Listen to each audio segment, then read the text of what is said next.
ditaruh ke kertas, lo bilang, man, gue tahu lo ibadahnya berantakan, tapi lo cinta sama zuriat Nabi Muhammad, ikhlas dari dalam hati. Nanti kalau malaikat munkar nakir datang nanya pertanyaan kubur, jangan lo jawab, man, lo kasih surat dari gue, lo masuk surga tanpa hisab. Jangan sepelekan hal-hal seperti ini ya. Dikira bertemu malaikat munkar dan nakir perkara sepele, perkara yang menakutkan. Ya, Rasulullah berlindung dari fitnah kubur. Ya. Rasulullah sebutkan itu agar kita waspada, agar kita persiapan, bukan untuk gampangin. Assalamualaikum warahmatullahi wabarakatuh. Alhamdulillahirabbil alamin. Assalatu wassalamu ala nabiyyina Muhammadin wa ala alihi washabihi ajmain. Amma ba'du.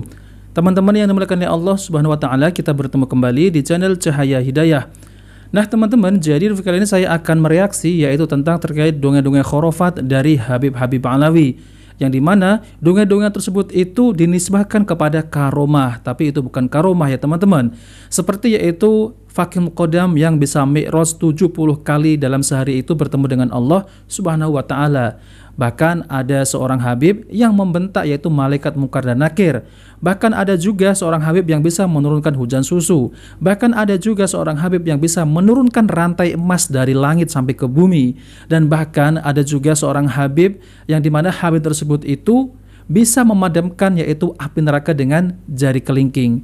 Nah teman-teman, jadi semestinya banyak ribuan yaitu dongeng-dongeng khurafat dari Habib Alawi yang bersebaran di tengah-tengah kaum muslimin. Tentunya ini sangat membahayakan yaitu tentang terkait masalah akidah kaum muslimin ya.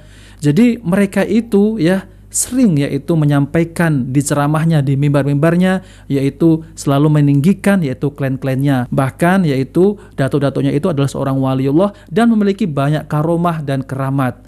Nah oke teman-teman, jadi untuk video kali ini saya akan tampilkan yaitu video khurafat dari Habib Ali Jindan ini. Oke, mari kita simak videonya. Tungguin gue datang, ini bahasa Betawi nih. Datang Habib Ali Jindan, ngeliat itu jenazah tuh, pengen dibungkus, pengen ditutup kain kafannya. Beliau ambil kertas kecil, kertas kotak kecil, beliau tulis, ada yang ditulis sama beliau, ditaruh di bawah kepalanya si jenazah. Tutup. Sebelum ditutup, habis beliau tulis, ditaruh ke kertas, beliau bilang, man, gue tahu lo ibadahnya berantakan, tapi lo cinta sama zuriat Nabi Muhammad, ikhlas dari dalam hati. Nanti kalau malaikat munkar nakir datang nanya pertanyaan kubur, jangan lo jawab, man, lo kasih surat dari gue, lo masuk surga tanpa hisab. Nah teman-teman ya seperti itu ya, yaitu tentang terkait dongeng-dongeng khurafat dari Habib Alawi. Jadi seorang tersebut itu mencintai zuriat Nabi gitu teman-teman ya. Padahal di masa hidupnya itu seorang tersebut itu sholatnya itu jarang-jarang gitu ya, berantakan. Tapi ketika meninggal dikasih tulisan kecil ya, surat kecil, nanti disuruh untuk ngasihkan ke malaikat munkar dan nakir gitu teman-teman. Ini adalah ya dusta ya teman-teman. Ini adalah dongeng karangan bebas ya. Nggak ada kalau kita temukan di dalam Al-Quran maupun hadis Nabi, bahkan yaitu kisah-kisah ya, kisah-kisah para nabi dan rasul ya, para sahabat tabi'in itu nggak ada seperti itu ya teman-teman. Ini ada hanya di Habib Alawi. Nah jadi ajarannya itu sangat aneh sekali ya teman-teman ya. Mereka itu lebih yaitu mendahulukan dongeng-dongeng khurafat daripada Al-Quran dan hadis Nabi SAW. Nah teman-teman, jadi ini ada video yaitu tentang terkait ya bantahan ya, penjelasan dari Ustadz Dr. Firanda Andirja MA. Dan Ustadz Dr. Firanda Andirja MA ini juga mendengarkan ya teman-teman, yaitu video-video yang beredar ya di media sosial tentang terkait masalah ya, yaitu dongeng-dongeng khurafat dari Habib Alawi ya teman-teman. Terutamanya adalah yaitu mi'raj yang 70 kali dalam sehari bertemu dengan Allah Subhanahu wa taala. Padahal Rasulullah Shallallahu alaihi wasallam itu mi'raj hanya 1 kali bertemu dengan Allah Subhanahu wa taala. Oke, mari kita simak videonya. Di antara mukjizat Nabi adalah Isra dan Mi'raj. Dalam satu malam Rasulullah Isra Mi'raj. Kemudian datang seorang mengatakan wali fulan Mi'raj 70 kali. Ini ngalahin Nabi. Nabi kurang keren. Nabi cuma sekali seumur hidup, dia sehari bisa 70 kali. Kalau setahun berapa coba kali? 70 kali 365 berapa? Oh banyak. Mi'raj bolak-balik. Allah sibuk ngurusin dia. Subhanallah. Ini dia tentu tidak bermaksud merendahkan Nabi, tapi konsekuensinya ini adalah merendahkan mukjizat Nabi cuma sekali, ini 70 kali. Datang bilang Nabi cuma sekali, mbahku 70 kali, wah repot. Ini kan mbah saya yang bisa 70 kali, mbah saya. Daripada Rasulullah cuma sekali. Ini orang hati-hati kalau berbicara, jangan sampai ya berlebihan gulu terhadap sebagian orang saleh, akhirnya mengkonsekuensikan merendahkan mukjizat Nabi Muhammad SAW.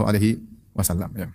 Misalnya berkata, nanti kalau kamu masuk di kuburan, ditanya oleh malaikat munkar dan nakir, jawab aja, saya muridnya Mbah Fulan ya, wali Fulan. Selamat. Ya. Baik. Ini bukan main-main ya. Rasulullah menjelaskan kalau seorang dikubur kemudian didatang oleh malaikat, tanya man rabbuk wa madinuk wa man nabiyyuk. Siapa Tuhanmu? Apa agamamu? Siapa nabimu? Ya. Orang kalau tahu ini pertanyaan yang akan ditanya, tentu dia akan persiapan, dia belajar lebih dalam tentang agamanya, dia belajar tentang Nabi sallallahu alaihi wasallam. Kemudian dia akan belajar lebih banyak tentang Allah Subhanahu wa taala.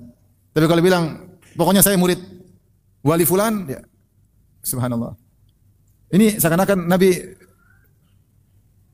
ini bagaimana Mas? Terus buat apa Nabi cerita malaikat akan bertanya begini? Menggampangkan, Nabi suruh siapkan jawaban. Kau akan ditanya 3 pertanyaan, jawabannya gampang. Bilang saya muridnya wali fulan.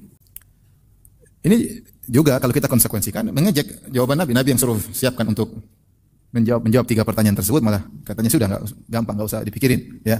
Pokoknya kalau ditanya bilang saja saya muridnya Mbah fulan ya. Ini tentu tidak benar ya. Tidak benar, jangan sepelekan hal seperti ini ya. Dikira bertemu malaikat mungkar dan nakir perkara sepele, perkara yang menakutkan ya. Yang Rasulullah berlindung dari fitnah kubur ya. Rasulullah sebutkan itu agar kita waspada, agar kita persiapan, bukan untuk gampangin. Rasulullah sebutkan tentang pertanyaan malaikat mungkar dan nakir buat apa? Buat kita persiapan, buat kita gampang-gampangin. Buat kita persiapan. Bahwasanya kita akan ditanya, yang tidak bisa jawab akan disiksa oleh malaikat tersebut. Ini malah gampang. Gimana gampang? Bilang aja muridnya wali fulan. Ya khitaqillah ya. Ini enggak jadi kaum muslimin seperti itu gampang-gampangin ya. Sudah, yang penting saya muridnya fulan, aman. Ditanya malaikat mungkar nakir enggak usah jawabnya itu aja. Selamat. Ini dari mana? Cara gaib ya. Dari mana kalau dia jawab itu enggak dipentung sama malaikat ya. Maka seorang seperti hal ini ya, hal yang hati-hati. Oleh karenanya muncul fenomena orang menjadikan malaikat sebagai seperti bahan yang dianggap makhluk Allah yang dianggap remeh, tidak diagung, sementara Allah mengagungkan para malaikat. Ya. Allah bersumpah dengan malaikat, wal mudabbirati amra, demi malaikat-malaikat yang menjalankan urusan-urusan Allah Subhanahu wa taala. Allah sebut tentang para malaikat dengan bahwasanya mereka adalah makhluk yang luar biasa, yang tunduk dan taat kepada Allah Subhanahu wa taala dengan berbagai macam tugas-tugas mereka. Allah sebut tentang malakul maut, malaikat pencabut nyawa. Kemudian tentang seorang bicara tentang malaikat seperti jadi bahan mainan. Ini tidak boleh ya. Tidak boleh. Seperti dulu saya pernah dengar ada seorang wanita mengkritik hadis ya. Dan dalam hadis yang sahih, Rasulullah SAW bersabda, "Idza da'a ar-rajulu imra'atahu ila firashihi fa'abat, fabata ghadban la'anatal malaikatu hatta tusbih." Kalau seorang laki mengajak istrinya untuk berhubungan di malam hari, lantas sang wanita tidak mau, tanpa uzur syar'i tidak mau, maka wanita ini akan dilaknat oleh malaikat sampai pagi hari. Kemudian ini komentar, apa urusan malaikat ikuti urusan rumah tangga? Subhanallah. Jadi, maksudnya dengan mudahnya dia ngomong gitu. Ngapain malaikat ikut campur urusan apa rumah tangga? Ini ada ejekan, meskipun dia tidak maksud aja, tapi ini kalau kita nilai secara ini ada ejekan. Kok ngejek Rasulullah bilang gini, kok bilang begitu? Malaikat ngapain ikut campur urusan rumah tangga? Ini contoh ngejek ya. Atau jadikan malaikat seperti bahan lelucon ya. Nanti di neraka begini, malaikat bingung, malaikat kaget. Misalnya kadang-kadang malaikat dijadikan bahan candaan ya. Dijadikan bahan candaan. Jadi kira-pikir neraka perkara untuk main-main ya. Untuk jadi bahan candaan. Orang sebut neraka itu untuk agar takut kepada Allah, bukan untuk main-main. Sehingga ketika orang berbicara tentang neraka sambil ketawa-ketiwi, orang tidak rasa takut ya. Jadi bahan lelucon. Neraka jadi bahan lelucon, malaikat jadi bahan lelucon. Harusnya kita mengagungkan apa yang diagungkan oleh Allah Subhanahu wa taala ya. Seperti ini malaikat ini sering jadi bahan apa? Jadi bahan omongan yang buruk ya. Ada lagi yang mengatakan ada seorang sedang disiksa oleh malaikat mungkar dan nakir. Kemudian dia dikubur di samping kuburan wali. Walinya lagi zikir di kuburan terganggu. Gara-gara ini orang teriak-teriak terus, aduh tolong, aduh. Akhirnya wali tegur malaikat mungkar dan nakir, jangan siksa dia, saya enggak bisa zikir. Akhirnya malaikat berhenti, enggak jadi siksa orang tersebut. Ya akhi subhanallah, ente gampang kali kayak malaikat mungkar nakir kayak anak kecil di ngeri loh. Rasulullah mengatakan datang malakani ya, azraqani ya, 2 malaikat yang biru yang menakutkan ya. Makanya disebut mungkar dan nakir. Mungkar itu sesuatu yang diingkari, penampakannya diingkari. Mungkar dan nakir maknanya sesuatu yang diingkari. Aswadani azraqani, hitam dan biru, mengerikan. Kemudian jangan saya lagi zikir. Kemudian timbul akidah kalau kita dikubur dekat kuburan wali aman. Kenapa? Kalau ada malaikat mungkar nakir mau datang takut sama wali. Malaikat mungkar nakir Rasulullah sebutkan agar kita ini takut, agar kita persiapan tentang ngerinya adab kubur dijadikan bahan mainan. Apalagi dijadikan keyakinan. Ada lagi satu bilang, sampai sekarang si fulan belum ditanya oleh malaikat mungkar dan nakir. Dari mana dia tahu? Kata dia karena orang datang berkunjungan mengunjungi terus malaikat mungkar dan nakir, nunggu orang selesai. Enggak selesai. Sampai sekarang belum ditanya oleh malaikat mungkar dan nakir. Ya, ente bicara malaikat mungkar dan nakir ente jadikan candaan seperti itu. Dari mana ente tahu dia belum ditanya oleh malaikat munkar nakir? Kata dia sampai sekarang. Sudah bertahun-tahun belum ditanya. Ini kan hal gaib. Dari mana kau tahu? Nah, teman-teman yang dimuliakan oleh Allah Subhanahu wa taala, jadi itulah ya penjelasan dari Ustaz Dr. Firanda Andirja MA hafizallah, yaitu tentang terkait masalah dongeng-dongeng khurafat dari Habib Ba'lawi. Jadi teman-teman ya, dongeng-dongeng khurafat yang dimana sekarang ini ya banyak ya bermunculan di sosial media, itu jangan kita anggap remeh teman-teman.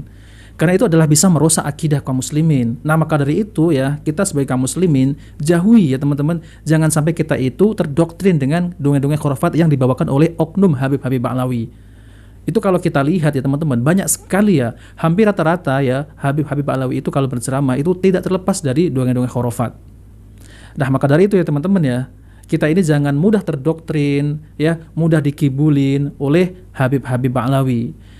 Kalau ya teman-teman ya, misal kalau ada Habib keturunan dari Ba'lawi ya teman-teman, tapi mengajarkan Al-Quran dan hadis Nabi Shallallahu Alaihi Wasallam sesuai dengan pemahaman para salafus soleh, maka tidak mengapa kita bisa ambil ilmunya, selagi Habib tersebut itu tidak menyebarkan yaitu kisah-kisah dustanya. Nah, seperti itu ya teman-teman.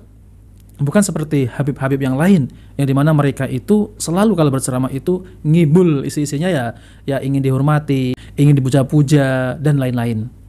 Bahkan ada seorang Habib juga yang dimana Habib tersebut itu menceritakan ya bahwasanya bisa memadamkan api neraka. Jadi mereka itu selalu meninggikan yaitu klan mereka lah ya teman-teman ya. Coba ya kalau berceramah itu ya kisahkanlah ya, yaitu kisah-kisah Nabi, para sahabat, ya seperti itu. Kan lebih bagus gitu teman-teman ya, bisa menambah keimanan kita.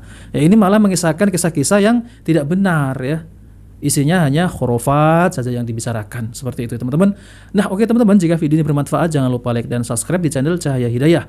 Wabillahi taufiq wal hidayah. Wassalamualaikum warahmatullahi wabarakatuh.